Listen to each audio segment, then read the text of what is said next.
Dear, geometric mean का हमने definition की इसको डिस्कस कर लिया, अनग्रुप से क्वेश्चन कर लिया, ग्रुप से भी हमने इसका क्वेश्चन सोल्व कर लिया। अब हम एक्सरसाइज पे चलते हैं और एक्सरसाइज में पहले हम क्वेश्चन सोल्व करेंगे जितने भी अनग्रुप डेटा से हैं, उसके बाद फिर हम ग्रुप डेटा जितने भी क्वेश्चन है वो सोल्व करेंगे।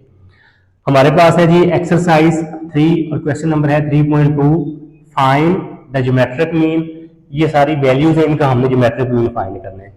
तो हमने अनग्रुप से दो फार्मूले पढ़े थे, एक बाय डेफिनेशन और एक लोगारिथम मेथड वाला। आप लोगों की मर्जी है, जो सा मर्जी मेथड यूज कर सकते हैं। तो मैं इसको जो है वो लोगारिथम मेथड से यूज करूंगा। इन वैल्यूज को मैंने एक्स का नाम दे दिया। पहली वैल्यू है 50, 67, 39, 40, 36, 60, 54 और लास्ट वैल्यू जो हमारे पास है वो है 43। फॉर्मूला हम लिखते हैं जी, geometric mean is equal to antilog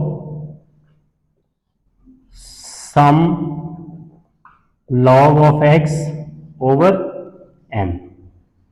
क्या करेंगे, x का लॉग लेंगे, उसका सम करेंगे और n से डिवाइड करके उसका एंटी लॉग ले लेंगे। ये x है तो हम पहले इसका क्या करेंगे, लॉग लेंगे, लॉग ऑफ x। हाँ जी, 50 का लॉग हमारे पास आएगा 1.6990, 1.8261, 1.5911, 1.6021, 1.5563, 1.7782, 1.7324 और लास्ट जो है वैल्यू हमारे पास है 1.6335। फार्मूले में देखें जी, हमें चाहिए लॉग ऑफ एक्स का सम।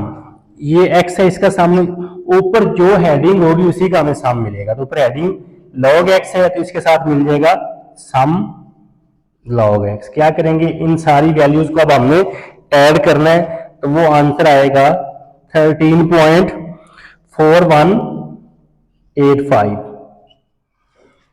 हाँ जी, anti log as it is log x का सम वो ये पड़ा हुआ है 13.4185 और n से मुराद है हमारे पास नंबर ऑफ वैल्यूज, वो है 8। अब हम क्या करेंगे, इसको 8 से डिवाइड करेंगे।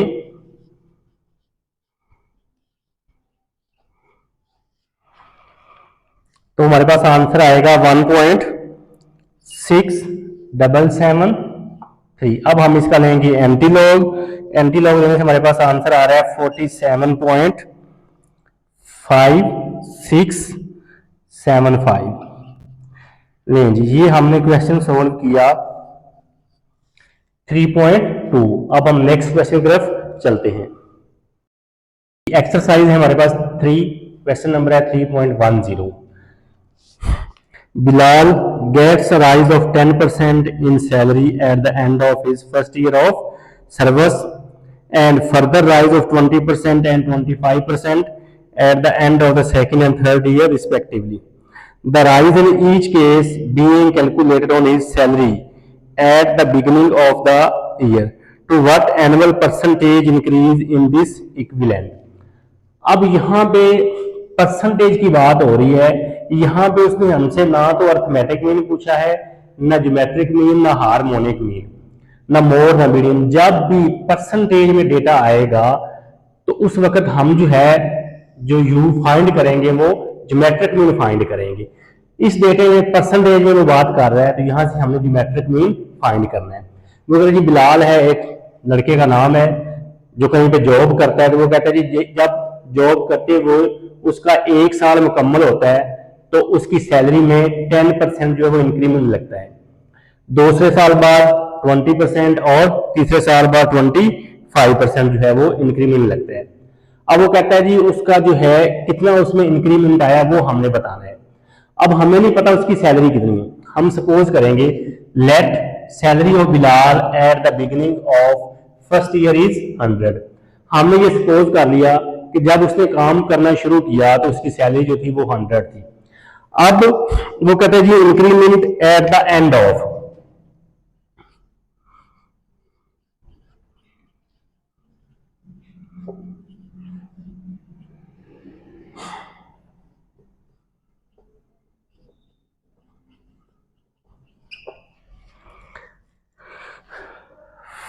एक साल बाद जो इंक्रीमेंट लगता है वो है 10%।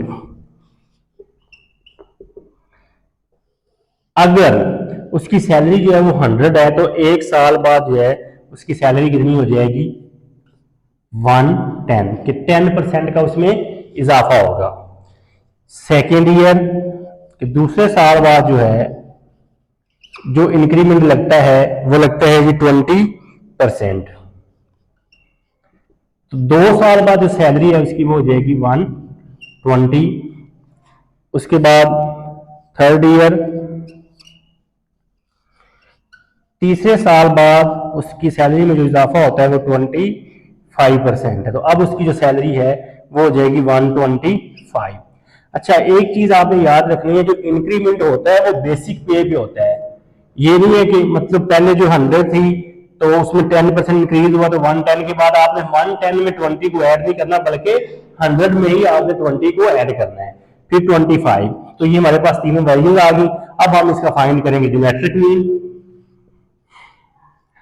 अब इसमें लोगारिथम मेथड यूज कर लें या बाय डेफिनेशन यूज कर लें, आपकी मर्जी है। तो पहली वैल्यू है 110, दूसरी वैल्यू है 120 और तीसरी वैल्यू है 125। तीन वैल्यूज हैं तो इनका थर्ड रूट आ जाएगा 110, 120, 125 की पावर 1/3। हम क्या करेंगे, इन तीनों वैल्यूज को मल्टीप्लाई करेंगे और उनकी जो पावर है वो ले लेंगे 1/3।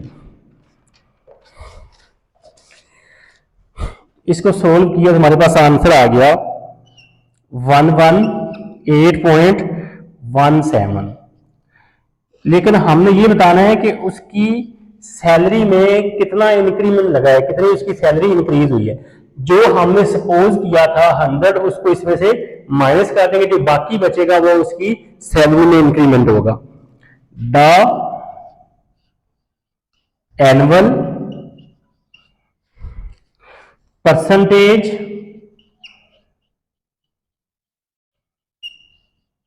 इंक्रीज, वो है जी 118.17। जो हमने सपोज किया था वो माइनस कर देंगे तो बाकी बचेगा 18.17 और इसको परसेंटेज में लिख देंगे।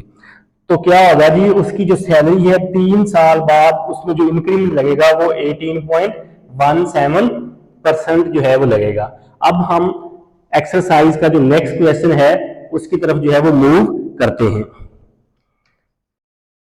जी। अब हमारे पास जो क्वेश्चन है वो है 3.18, उसका सेकंड पार्ट। उसमें वो कहते हैं जी increase in population which in the first decade has increase 20%, in the next 25% and in the third 40%। वो कहते हैं जी पॉपुलेशन में जो इंक्रीज होता है एक अशरे के बाद वो होता है 20%, नेक्स्ट में 25% और फिर 4%। यहां पे भी परसेंटेज की बात हो रही है।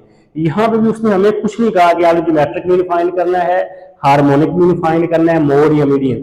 तो मैंने बताया था कि जहां पे भी परसेंटेज की बात होगी वहां से आप लोगों ने आंखें बंद करके जो है वो ज्योमेट्रिक मीन फाइंड करना है।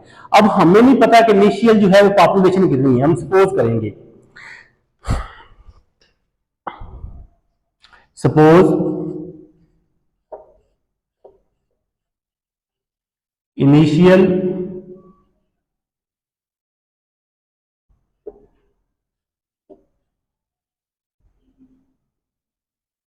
पॉपुलेशन इज 100 कि जो इब्तदाई पॉपुलेशन है वो 100 है, और वो कहता है जी एक अशरे के बाद 10 साल के बाद उसमें जो इंक्रीमेंट होता है वो होता है 20%। अब देखें जरा, अगर हमारे पास पॉपुलेशन 100 है तो एक डेकेड के बाद उसमें इंक्रीमेंट लगता है 20%, तो अब हमारे पास जो पॉपुलेशन हो जाएगी वो क्या हो जाएगी 120।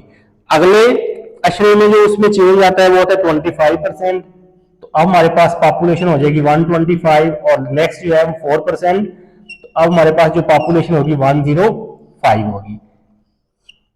इन वैल्यूज को x का नाम दे दिया। अब हम लोगारिथम मेथड भी यूज कर सकते हैं और बाय डेफिनेशन भी यूज कर सकते हैं।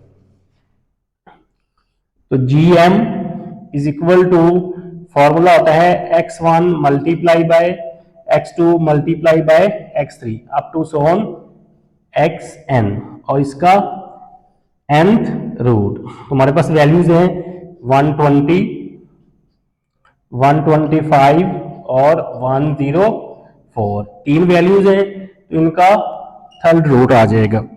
तो इसको हम जब सोल्व करेंगे तो हमारे पास आंसर आ रहा है 115.98। लेकिन हमने बताना है कि उसमें कितना इंक्रीज हुआ है, तो इंक्रीज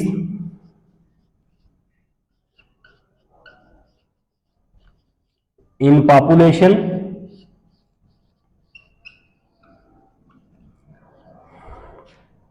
जो हमने सपोज किया था, फर्ज किया था, उसको माइनस कर देंगे, तो 115.98 माइनस 100, तो जो चेंज आएगा जी वो आएगा 15.98%।